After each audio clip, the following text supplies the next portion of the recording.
Enquanto você vai abrindo aí, é o livro de Hebreus que nós vamos ler, tá? Achar que o carro está ali. Vamos lá para Hebreus.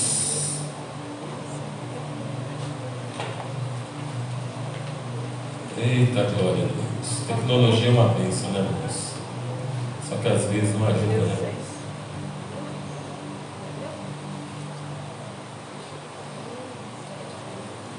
Estou tentando achar aqui. Aê, aleluia. Hebreus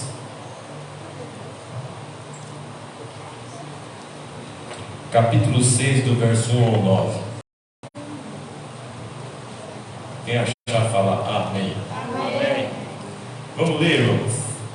Eu vou ler só o versículo 1 e 2 e a gente vai deixar o restante mais para o final.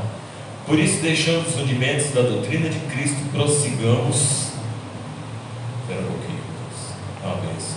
Prossigamos até a perfeição, não lançando de novo o fundamento do arrependimento das obras mortas. Fala comigo assim: arrependimento das obras mortas, da fé em Deus, a doutrina dos batismos, da imposição das mãos e da ressurreição dos mortos e do juízo eterno.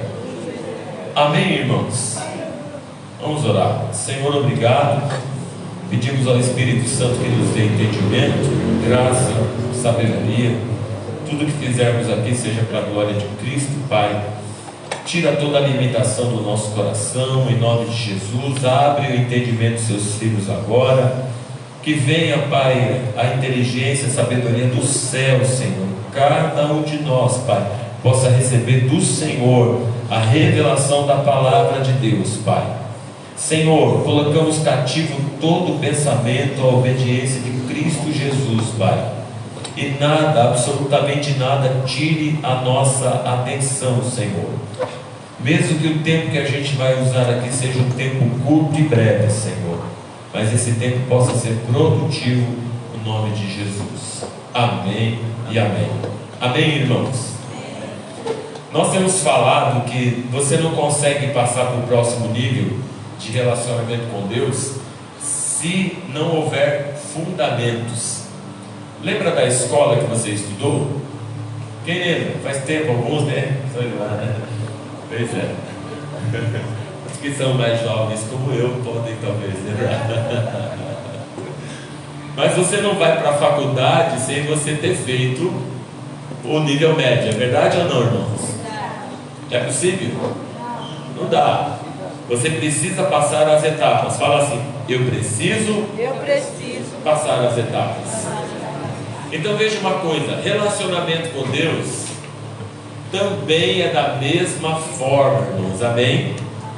Não basta você ser só uma pessoa de oração. Por que eu sei disso? A minha mãe, por exemplo, ela é uma pessoa de oração.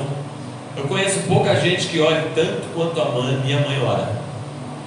De verdade. E ela tem um bom relacionamento com Deus. Mas existem situações que ela também precisa de orientação. Ela é minha discípula, né? Eu sou o pastor dela e eu sei disso. O que isso quer dizer? Você pode ser uma pessoa de grande nível de oração, mas se você não buscar a revelação da palavra de Deus, você também não cresce. Então, oração e palavra, elas andam juntos. Diga assim: oração, palavra, comunhão, serviço e proclamação. Essas 5 coisas, irmãos, são os pilares da Igreja Água Viva.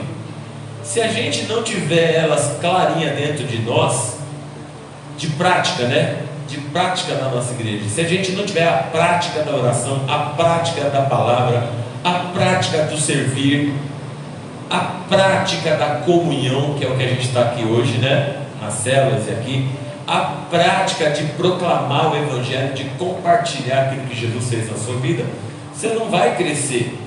Então, dentro dessa parte de rudimentos, que é o ensino, a prática da palavra, a gente precisa compreender que Você tem que ter os fundamentos. Diga assim, tem que ter os fundamentos. Tem que ter os fundamentos. Diga de novo, os fundamentos. Os fundamentos. Sobre quem é Deus. Sobre quem é Deus. Sobre quem é Jesus. Sobre quem é Jesus. Sobre quem é o Espírito Santo. Quem é o Espírito Sobre Santo. o que é a igreja.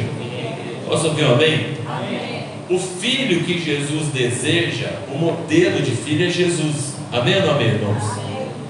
Agora veja uma coisa, se a gente olhar o modelo de Jesus nas Escrituras, você vai ver que o próprio Jesus é chamado de servo do Senhor, sim ou não? Posso ouvir amém? Amém. Ele é chamado de servo do Senhor e é chamado de filho de Deus. Por que ele é chamado de servo do Senhor? Porque ele fez a vontade de Deus. Há um segredo espiritual para a gente aprender. O servo sempre vai aprender. O filho servo sempre vai aprender. Eu não posso nem querer ser só filho e nem querer ser só servo. Eu preciso primeiro ser servo para depois ser filho. E Deus falou algo no meu coração muito sério. Você não escolhe o pai. Escolhe? Não. Mas o Deus você escolhe. Sim ou não, irmãos? Sim. Então deixa eu compartilhar pensamentos que eu tenho compartilhado com quem está sempre falando comigo. Você nunca será filho se você não for o servo. É incrível, mas nós sempre falamos ser filho. A diferença qual é? É que o Deus você tem que escolher. Por quê, irmãos? Josué diz o seguinte: escolhei hoje a quem vocês vão servir. Sim ou não? Sim. Se aos deuses, amém, irmãos? Amém. Ou a Deus. E aí ele fala o seguinte: porém eu e minha casa serviremos ao Senhor. Posso ouvir amém? Amém. Então quando é que Deus se torna pai? Quando ele se torna meu Deus. Se ele for o meu Deus, ele será o meu pai. Mas se ele não for o meu Deus, ele não será o meu pai. Então está cheio de gente falando que é filho de Deus. Tem ou não tem, irmãos? Mas Deus é realmente seu Deus? Porque a hora que eu escolho um Deus, eu vou escolher a sua forma, eu vou escolher a sua doutrina. Você entendeu isso ou não? Amém. É por isso que os rudimentos da doutrina de Cristo, uma delas é a fé em Deus. Nós falamos aqui sobre isso. Nós falamos sobre arrependimento das obras mortas, que é os pecados, está lá em Gálatas 5:19. Falamos dessa fé em Deus, dessa soberania de Deus. Falamos também sobre os batismos, lembra disso? O batismo na água, o batismo com o Espírito Santo, o batismo no Espírito Santo. Falamos disso também. Falamos também sobre a imposição das mãos. Lembram disso, irmãos? Amém. Amém ou não amém? Quem está aqui? E hoje a gente quer falar exatamente sobre essa outra doutrina que alguns teólogos, até mais contemporâneos, chamam de a doutrina esquecida, que é a doutrina da ressurreição. Como que ela é importante na nossa vida? Eu vou dividir essa parte em 4 blocos, porque não vai dar tempo de falar tudo. Então a gente vai falar primeiro sobre a ressurreição como ação de milagres no Velho Testamento. Vamos falar da ressurreição como ações de milagres no ministério de Jesus e da igreja primitiva. Vamos falar da ressurreição como ministério de Jesus no sentido de salvação. E vamos falar da ressurreição dos salvos nos últimos dias. Então são 4 blocos, são muita coisa. Talvez eu não consiga chegar até o ponto 4, porque a gente talvez chegue aqui na introdução do ponto 3, a ressurreição de Jesus com o ministério de salvação. Em primeiro lugar, vamos entender: ressurreição já acontecia no Velho Testamento, sim ou não? Sim.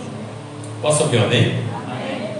Se você olhar o profeta Elias, ele ressuscita o filho da viúva de Sarepta, em 1 Reis capítulo 17, verso 22. Não precisa abrir, isso vai estar postado lá no nos nossos podcasts lá e também no aplicativo. Você vai ver que o filho da viúva de Sarepta, ele é ressuscitado por Elias. Ele morre e ali Elias vai e ressuscita aquele filho. Quando você anda mais um pouco, você vai ver o filho da Sunamita. Segundo a Reis, capítulo 4, do versículo 8 a 37, tem a narração de uma mulher e um homem que fizeram uma edícula para o profeta Eliseu. Ele morou lá durante um tempo e aquela mulher tinha um desejo escondido no coração, que era ter um filho. O profeta profetiza sobre ela, ela tem um filho, passam-se alguns anos, o menino morre. E ela volta ao profeta, traz o profeta deita sobre o menino, sopra sobre ele e o menino ressuscita. Amém ou não amém, irmãos? Depois você anda mais um pouquinho para frente, você vai ver a ressurreição de um soldado que morreu em batalha. Lá em 2 Reis 13, 21, 22, está uma guerra acontecendo em Israel. Eliseu já tinha morrido. E o soldado cai na cova onde estão os ossos do profeta. Quando o morto toca nos ossos do profeta, o morto ressuscita. E aquilo virou uma marca, né? O povo de Israel. Amém ou não amém? Amém. Essas coisas, elas aconteceram 900 anos antes de Jesus se manifestar. Então você vai perceber que Deus sempre tinha a intenção de ressuscitar. Amém ou não amém? Amém. Você vai perceber que a morte é o inimigo. Irmãos, a morte não é um passaporte. A gente fala isso, mas na verdade a morte é o inimigo. E é o último inimigo a ser vencido. Aleluia. Você vai perceber que no Velho Testamento Deus já dá prenúncios do que Jesus ia fazer. 1000 anos antes do profeta Eliseu, o Senhor chama Abraão, já citei isso em Gênesis 22, e Abraão vai entregar o seu filho ao Senhor, porque Deus havia falado. Mas Abraão tinha tanta convicção no seu coração de que o Senhor o ressuscitaria, que ele cita e diz o seguinte: subiremos eu e o menino, adoraremos ao Senhor e voltaremos. Você está aí, irmãos? Amém. Por que Abraão falou isso? Porque ele tinha tanta certeza que mesmo se ele matasse seu filho, ele voltaria com seu filho. Que a palavra adorar é sacrificaremos ao Senhor. Ele sabia que Deus ressuscitaria seu filho, ainda que ele o matasse. Abre um pouquinho em Hebreus capítulo 11 agora. Você vai ver Deus desde Abraão falando sobre ressurreição. Por que é importante você entender sobre ressurreição, irmãos? Porque a fé cristã, escute isso que eu vou falar, o que nos difere de qualquer outra crença, qualquer religião, é a ressurreição. Vamos lá para Hebreus capítulo 11, 17 e 19. Pela fé ofereceu Abraão a Isaque quando foi provado. Sim, aquele que recebera as promessas ofereceu o seu primogênito, sendo-lhe dito: em Isaque será chamada a tua descendência. Olha só, considerou que Deus era poderoso para até dentre os mortos o ressuscitar. Aleluia. E daí também em figura ele o recobrou. Amém, irmãos? O que a gente conclui então? Que ressurreição não era uma novidade para o povo de Israel. Amém, irmãos? Só que isso aqui era só livros de história quando Jesus chega. Essas coisas aconteceram no caso de Abraão 1900 antes de Jesus. No caso dos profetas, 900 anos. Isso era só história. Ninguém havia visto alguém projetar um milagre de ressurreição. Apenas os profetas. Vocês estão aqui, irmãos? Por que eu quero deixar isso claro para você? Porque a doutrina da ressurreição, ela vem desde Abraão. Amém, queridos? O segundo ponto nosso é sobre as ações de milagres, a ressurreição como ações de milagres de Jesus. Então vamos lá. Nos tempos de Jesus, irmãos, havia uma seita chamada Saduceus. Quem já ouviu falar dos saduceus? Não é o sal do seu. Sal do seu é aquele do banco, né? Não é isso? É saduceus. E esses camaradas não criam na doutrina da ressurreição. Atos capítulo 23, versículo 8. Eles diziam assim: não há ressurreição, não há anjos, não há espíritos. Eles não acreditavam nisso. Jesus, ele chega no meio desse contexto religioso. Os saduceus não acreditando na ressurreição, os fariseus crendo que só os profetas haviam feito isso e que agora havia cessado e que não era uma manifestação mais que poderia acontecer com eles ali. Então Jesus, ele chega nesse momento onde ninguém acreditava em ressurreição. Vocês estão aqui? Irmão, 900 anos é muito tempo, né? Você acha realmente que alguém estava acostumado com a ressurreição? Se hoje ressuscitasse um morto aqui, muita gente ia sair correndo, ia sair fazendo o sinal da cruz. Não? Nem sei fazer, né? Ainda bem. Muita gente ia ficar abismado, ia sair tudo correndo.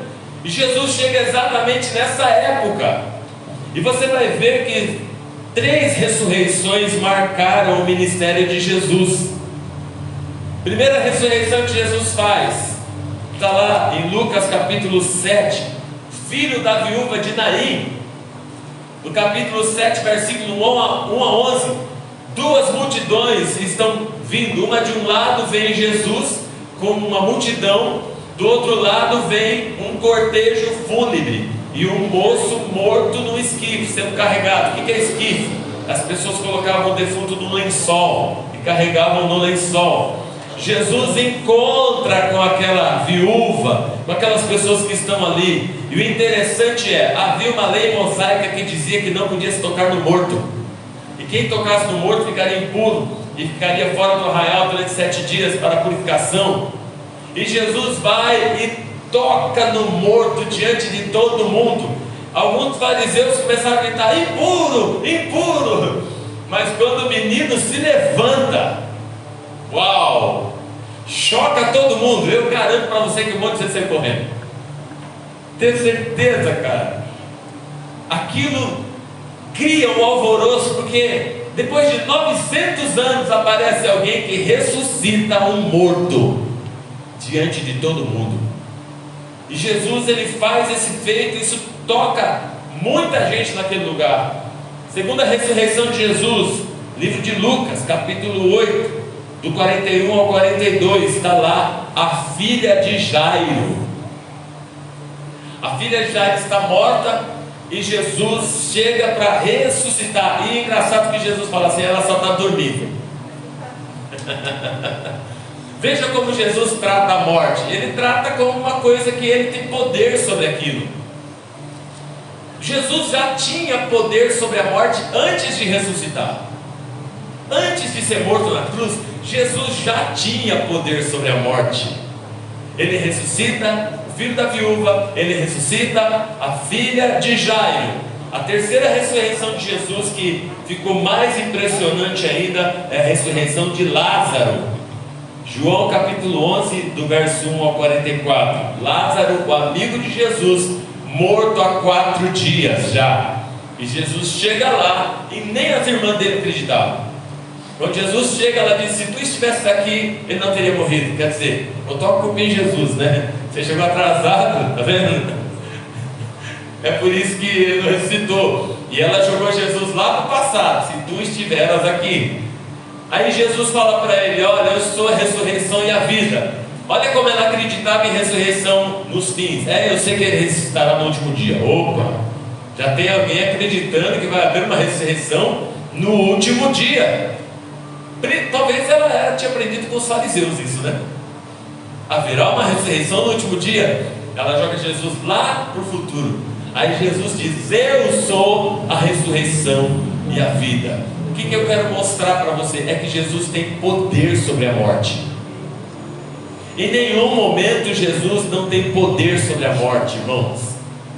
Quando a Bíblia vai mostrar para nós, e a gente vai ver isso, que o último inimigo a ser vencido é a morte, escute o que eu vou dizer. É o último inimigo a ser vencido pelo homem e não por Deus. Por quê? Porque Jesus já tinha poder sobre a morte, sim ou não, irmãos? Mas eu e você temos poder sobre a morte? Não. Percebeu? Jesus tem poder sobre a morte. Há relatos na África, principalmente, de várias ressurreições de mortos. Vocês estão aqui, irmãos? Quem está aqui? Daqui fala glória a Deus. Existem muitos relatos de homens de Deus que estiveram lá e que Oral Roberts é um dos caras que teve ressurreição em seu ministério, um dos homens que Deus usou poderosamente.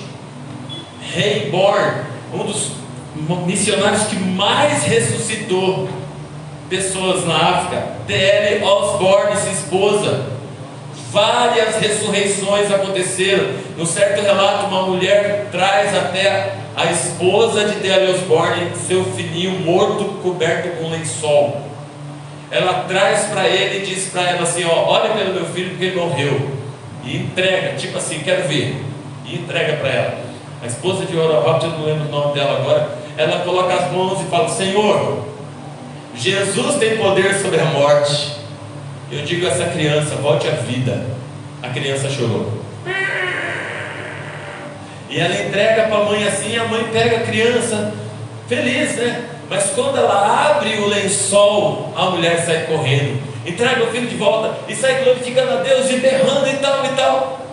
E ela pergunta assim: mas por que ela faz isso? Eu entrego a criança ressuscitada, ela não chora, mas quando ela abre o lençol, ela sai correndo, chorando e falando em línguas e glorificando a Deus.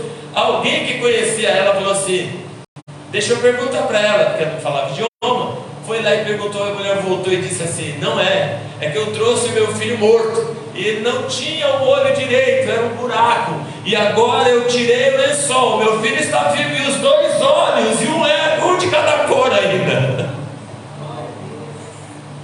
Jesus tem poder sobre a morte, irmãos. Jesus tem poder sobre todas as coisas. Sabe o que acontece? É que às vezes nós aqui ocidentais não cremos nessa doutrina de ressurreição por ações de milagres. Você vai ver lá no Novo Testamento, após a morte de Jesus, a ressurreição de Jesus, você vai ver uma menina chamada Tabita sendo ressuscitada. Atos capítulo 9 por Pedro, e ali há uma ressurreição pelo apóstolo. A menina volta à vida. Quando você olha um pouquinho mais para frente, o apóstolo Paulo está pregando aquele sermão de 2-3 horas, e tem um jovem chamado Eutico sentado na janela. Eu acho que Paulo estava pregando já umas 2 horas, porque o cara cochilou na pregação de Paulo. Ainda bem que não é só na minha que as pessoas dormem, né? Na de Paulo também dormiram. E o camarada cai da janela e morre. E Paulo, cheio de compaixão, ressuscita o cara que dormiu na pregação. Vai lá e ora por ele, e o rapaz volta à vida. O que isso está mostrando para nós, irmãos? Todos esses atos de ressurreição são manifestações de milagres. Amém ou não amém, irmãos? Amém. Eles foram feitos por Jesus ou pelos apóstolos. Amém ou não amém? Amém. Quem está aqui? Amém. Agora preste atenção numa coisa. A doutrina sobre ressurreição, ela não está atrelada a isso ainda. O que a gente está vendo aqui são ações de milagres. Milagres que aconteceram no Velho Testamento, milagres que aconteceram no ministério de Jesus, e milagres que aconteceram após a própria ressurreição de Jesus. Todos esses fatos só trazem uma prova para a nossa vida. Diga assim: que Deus, repete por favor, Deus não está limitado ao plano natural do homem. Amém, amados? O que isso quer dizer para nós? O poder da ressurreição é real, irmãos. Fala comigo, o poder da ressurreição. O poder da ressurreição É real. é real. Vamos para o nosso ponto 4. Abre Mateus capítulo 28, ponto 3, perdão. Mateus 28, do 1 ao 8. E agora a gente vai ver a ressurreição de Jesus. Hoje talvez a gente só consiga falar um pouquinho disso aqui. Talvez a gente não consiga entrar profundamente nos fatos, mas eu quero compartilhar com você essa parte aqui, em nome de Jesus. Achou aí?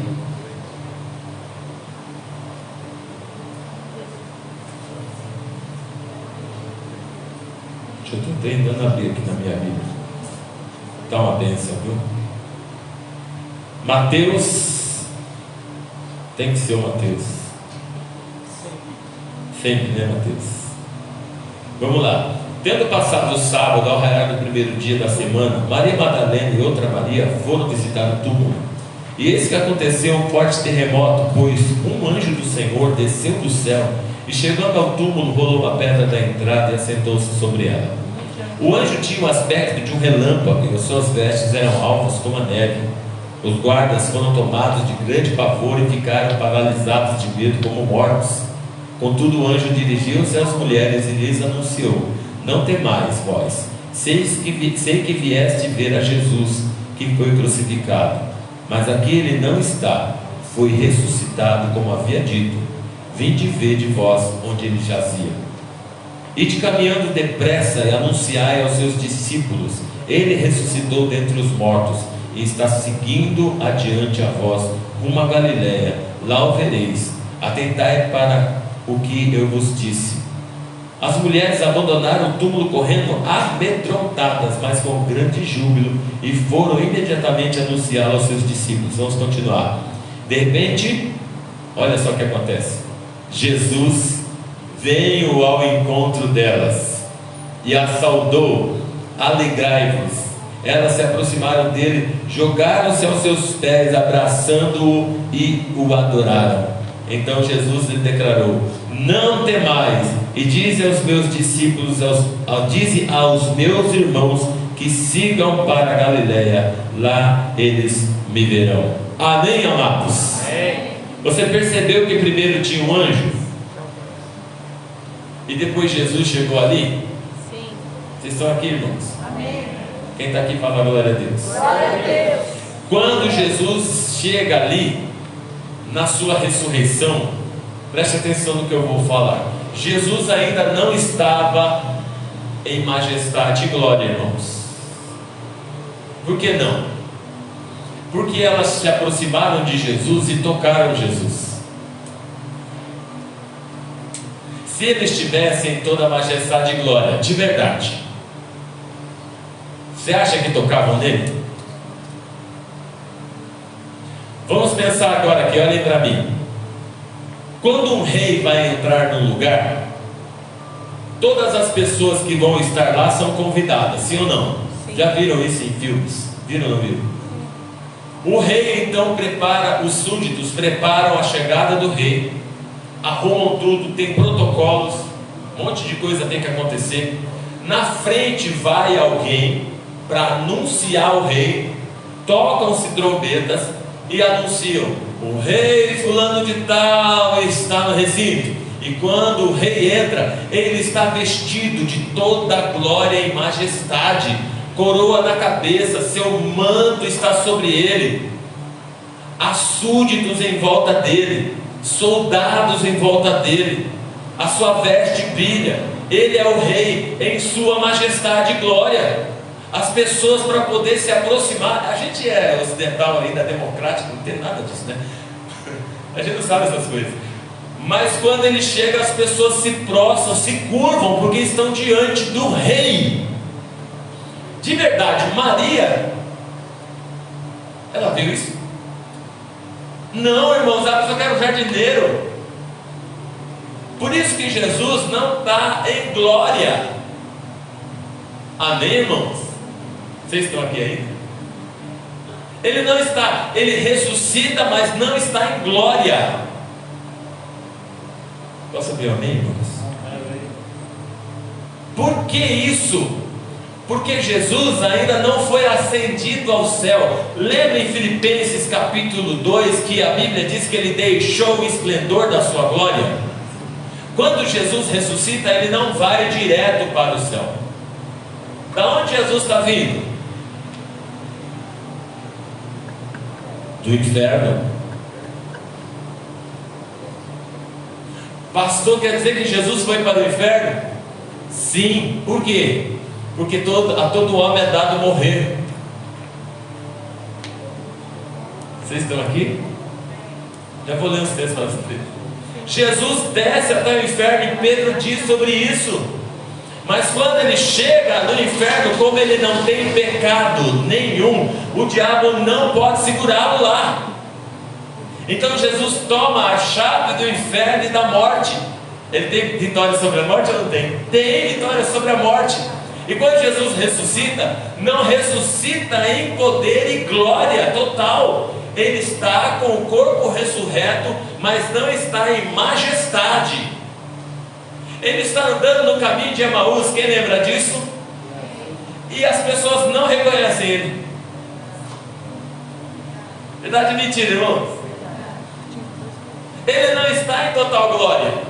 Por quê? Porque ainda não foi ascendido ao céu. Amém, irmãos? Vocês estão aqui? Amém. Ele se encontra com os discípulos na beira da praia e come pão e peixe. Verdade ou mentira? Está lá na Bíblia. Por que faz isso? Porque não está em glória total e majestade.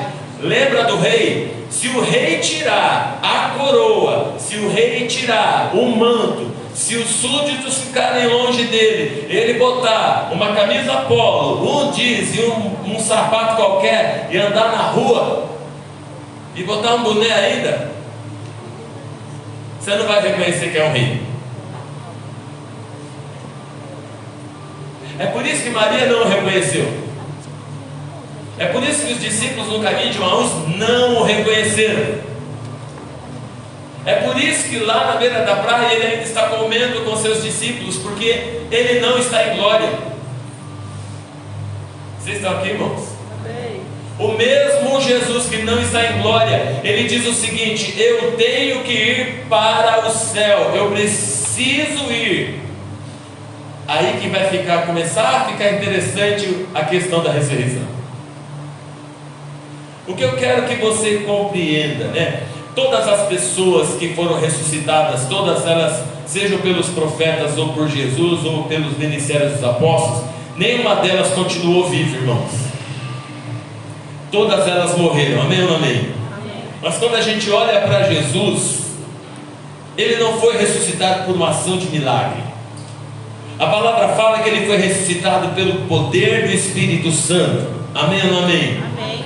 Havia um propósito nesta ressurreição, de dar vitória sobre a morte e a vida eterna. João capítulo 3, verso 16, o texto mais conhecido, diz o seguinte: porque Deus amou o mundo de tal maneira, e deu o seu único Filho, para que, irmãos, ninguém pereça. O que isso quer dizer para nós? Que o homem não fique condenado à morte. Quando a gente olha perecer, você pensa em não ter, Jesus morreu na cruz para que eu não pereça, para que a minha vida dê certo na terra, né? Não é isso que ele está falando. A gente usa isso muitas vezes como pregador, mas não é isso. Ele está querendo falar o seguinte: Jesus, ele morreu na cruz para nos dar vitória sobre a morte. O perecer para Deus é o distanciamento. E quando o homem vai para o inferno, ele nunca mais terá outra chance. Nunca mais. Não há plano B, meu irmão. Se o homem morrer sem Deus, ele está condenado. Ele é um condenado. Ele não vai ter segunda chance. Não tem uma outra oportunidade para ele. É por isso que Jesus, ele morre na cruz. Jesus estava falando da sua ressurreição para os seus discípulos já. Então era uma coisa que Jesus já sabia que ia acontecer, irmãos. Lá em João capítulo 2, verso 19, ele fala de forma metafórica, né? Destruirei este templo e em 3 dias o levantarei. Pensaram que ele estava falando do tempo de Herodes, né? Mas Jesus diz mais para frente: o Filho do Homem será levantado. E ele já diz: como a serpente foi levantada no deserto, assim também o Filho do Homem será levantado. Se a gente olhar o Velho Testamento, lá em Isaías 53, versos 10 e 11, pode abrir aí agora. Esse será legal você abrir, porque você vai ver Isaías profetizando sobre a ressurreição de Jesus. Então quem esperava o Messias de verdade, sabia que ele ia ressuscitar, irmãos. Isaías 53, verso 10, eu vou ler só da parte B diante do verso 10. Repete comigo assim: verá a sua posteridade, prolongará os seus dias, e o bom prazer do Senhor prosperará na sua mão. Ele verá o fruto do trabalho da sua alma e ficará satisfeito com o seu conhecimento. O meu servo, o justo, justificará muitos, porque as iniquidades dele levará sobre si. Você percebeu que Isaías diz: verá a posteridade, verá o fruto do trabalho? Então aí, irmãos, Isaías está falando que Jesus iria ver. Preste atenção numa coisa: se Jesus não tivesse ressuscitado e ele só tivesse morrido na cruz, ele só seria um mártir. E o máximo que Jesus ia conseguir fazer era perdoar nossos pecados. Por quê, irmãos? Porque o Cordeiro morre para substituir o pecador, amém? Para perdão dos pecados. Isso é a parte da redenção. Davi, ele profetiza a ressurreição de Jesus, Salmo 16, verso 10. Vamos ler. Esse texto é bom, porque a gente pensa que Davi está falando dele só. Mas quando tem uma palavra aqui, santo, no meio, você vai perceber que Davi não está falando dele. Olha lá: pois não deixará a minha alma no inferno, nem permitirás que o teu santo veja a corrupção. Vocês estão aqui? Amém. Você percebeu que Davi começa falando: não deixará a minha alma no inferno. Você pensa que ele está falando só dele. Mas mais para frente ele diz: o santo não verá a corrupção. De quem? Quem é este santo? Ele está falando de Jesus. Por isso Jesus, quando ele morre na cruz, ele perdoa os nossos pecados. Amém ou não amém? Amém. Mas quando ele ressuscita, ressuscita para a nossa justificação. E quando a Bíblia começa a falar essas coisas para nós, ela chama Jesus de primogênito dos mortos. Colossenses capítulo 1, verso 18. A gente está preparando para chegar num ponto. Já falei da ressurreição do Velho Testamento, já falei dos milagres de ressurreição de Jesus, e a gente está falando da ressurreição de Jesus e os efeitos. Colossenses 1,18, fala comigo. Ele é a cabeça do corpo, da igreja. É o princípio e o primogênito dentre os mortos, para que em tudo ele tenha a preeminência. Posso ouvir um amém? Se Jesus é o primogênito dentre os mortos, ou seja, o primeiro ressuscitado, o que isso quer dizer? Porque se tem o primeiro, vai ter o segundo, vai ter o terceiro, vai ter o quarto, vai ter o quinto, vai ter o sexto, vai ter o sétimo, vai ter os milhões. O que Jesus acontece então na morte de Jesus? Preste atenção nisso. Na morte de Jesus nós somos perdoados. Diga assim: na morte do Cordeiro, Na morte do Cordeiro, eu sou perdoado. eu sou perdoado. Diga assim: o sangue de Jesus redime os meus pecados. Fala assim: na ressurreição eu sou justificado. E é aí que entra a questão da ressurreição de Jesus para a nossa vida. Romanos 4,25. Abre a Bíblia. Vou ter que terminar por causa do horário, irmãos. Romanos 4,25. Paulo é muito legal, ele deixa isso bem clarinho aqui do que eu acabei de falar. Repete comigo: o qual por nossos pecados foi crucificado e ressuscitou para a nossa justificação. Então perceba uma coisa: se Jesus houvesse só morrido na cruz, o máximo que Ele poderia fazer por nós é perdoar os nossos pecados. Amém ou não amém? Só que entenda, nós ainda iríamos para o Hades. Por quê? Porque se Jesus não ressuscita, então ninguém ressuscitaria. Pense nisso. O fato de Jesus ressuscitar é porque Jesus está agora inaugurando um novo tempo. Agora Jesus está tirando o poder da morte sobre o homem, porque o próprio Jesus já tinha poder sobre a morte. Aleluia. Ele ressuscita e ele vence a morte. A coisa começa a ficar legal, porque agora você vai entender o motivo da ressurreição, o motivo da justificação. Porque uma vez que eu sou feito justo, eu posso me relacionar com Deus agora. Aleluia, glória a Deus. Eu posso me tornar filho de Deus. Glória a Deus. Olha que coisa interessante, não poderíamos ser filho de Deus se Jesus não fosse ressuscitado. Sabe o que difere o Evangelho de qualquer outra religião? É por isso que ele não é uma religião, é a ressurreição de Jesus. A gente chama isso de doutrina esquecida, porque a maioria dos crentes não sabe o valor da ressurreição de Jesus, o motivo pelo qual Jesus ressuscitou ao terceiro dia. Ele ressuscita para que eu me torne justo. E agora, essa justificação, preste atenção nisso, ela não acontece na cruz. Essa justificação acontece diante de Deus.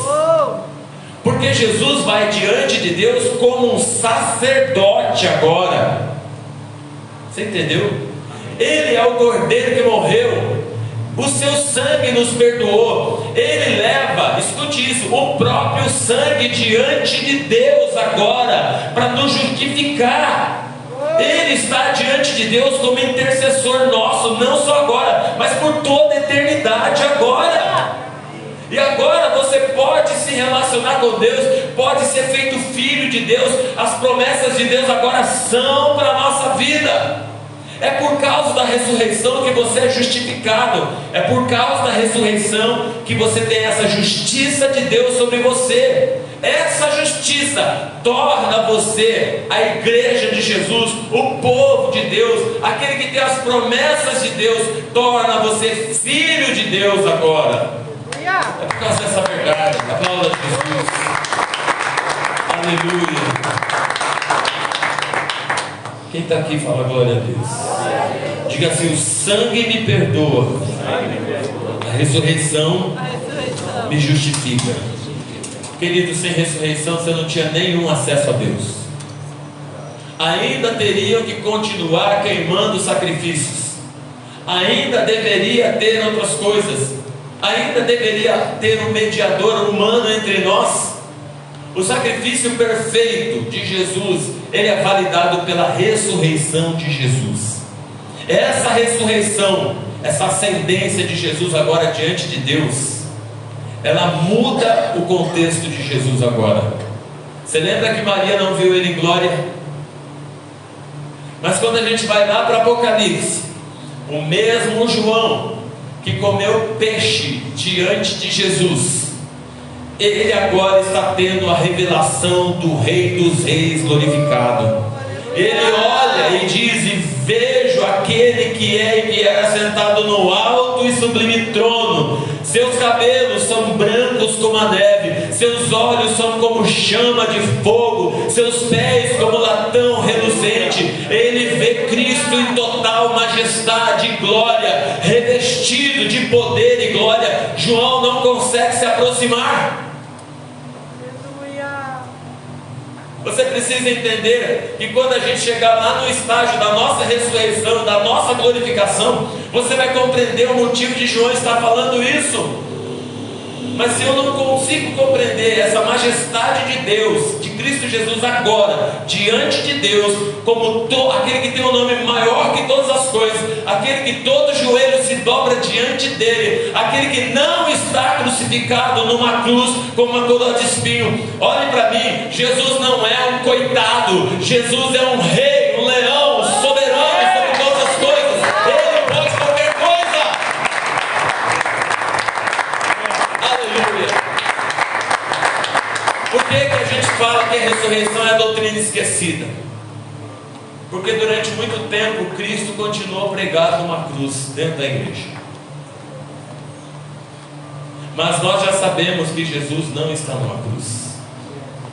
Então quando você se refere a Ele, você se refere a Ele em toda a majestade e glória. E Êxodo capítulo 10. Quem você acha que estava descendo no monte para encontrar com Moisés?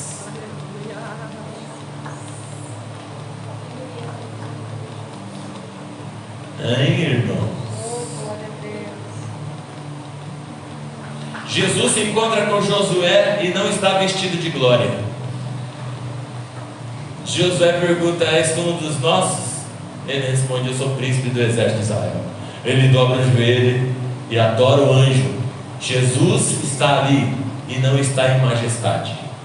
Ele come nos carvalhais de Manré junto com Abraão, e ele não está revestido de glória.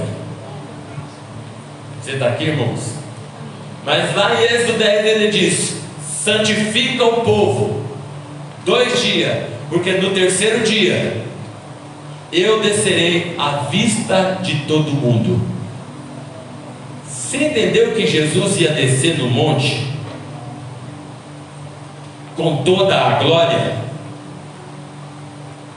E quando ele começa a dizer e fazer isso, uma nuvem negra cobre o monte, raios, trovões começam a acontecer, e um som de trombeta contínuo está tocando. Vou fazer um pouquinho só para você entender mais ou menos como era.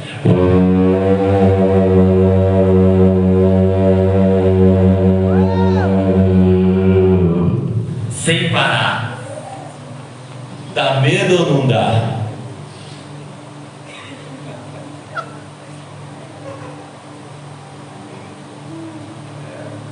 E quando ele descer aqui, o que você acha que vai acontecer com esse planeta? Eita glória. Esse mesmo som vai tocar.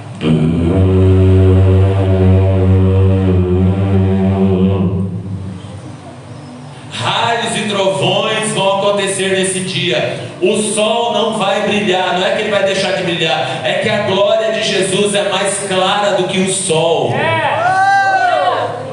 O sol vai ficar nada perto dele, as estrelas vão ficar nada perto dele, porque a glória dele, ele não vem como cordeiro, ele vem como um leão. Pode aplaudir Jesus ficando de pé, meu irmão. A ressurreição é mais do que uma historinha. A ressurreição é para devolver a glória e a majestade de Jesus, para que diante de Deus eu e você seja justificado agora. Meu irmão, o Evangelho é a coisa mais poderosa que existe no universo. Nós não estamos diante de uma religião aonde o mentor morreu, foi um bom homem, mas morreu, deu tanto ensino, mas morreu. Não é isso o cristianismo. O cristianismo é a vida de Deus em nós. Eu não sei como os crentes não conseguem entender essa verdade. Nós estamos falando de alguém que venceu a morte, e você tem medo de morrer. Oh Deus! Só que o poder da ressurreição agora está sobre nós. E na próxima sexta nós vamos descobrir que este poder de ressurreição foi nos dado, e nós não temeremos mais a morte de maneira nenhuma, e o morrer para nós se tornará lucro, e o viver se tornará Cristo, porque deixaremos a nossa vida aqui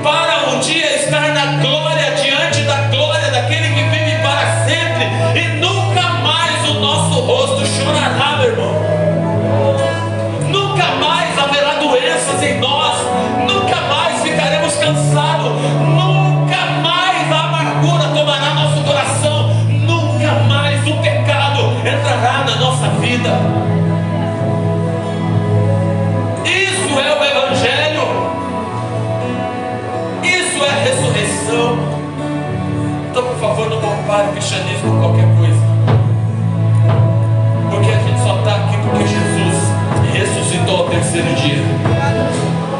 Não é uma religião, é a vida de Deus dada a homens mortais como nós. Você recebeu vida. A vida de Deus está dentro de você se você nasceu de novo. O detalhe sempre é esse: se é que tendes nascido, se é que tendes ressuscitado. Põe a mão no seu coração, querido. Jesus precisou ressuscitar e subir ao céu para tomar a glória de volta e diante de Deus interceder pela nossa vida e nos fazer filhos de Deus, para que um dia a trombeta chame o nosso nome e a gente possa estar com Ele um dia. Comece a adorar o Senhor. Comece a dizer: eu creio em Jesus. Convença a sua alma, convença a sua mente que você crê. Diga: eu creio em Jesus.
Justificados diante de Ti, Senhor.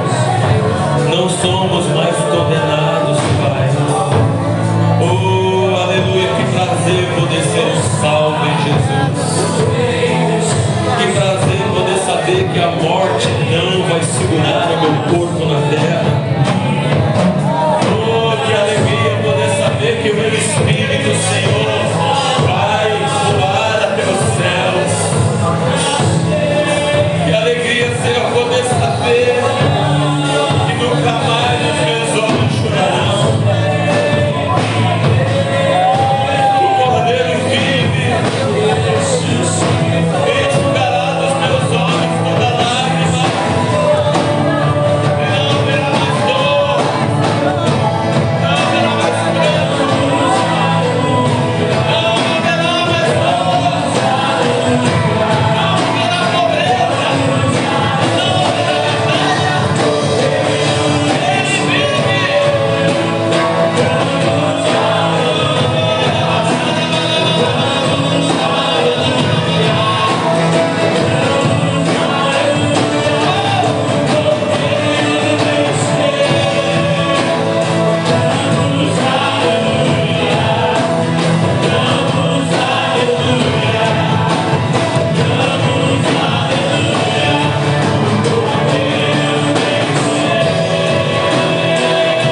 ressurreição recaia sobre as nossas mãos e a gente saia daqui com essa grande convicção da doutrina de Cristo, que é a ressurreição.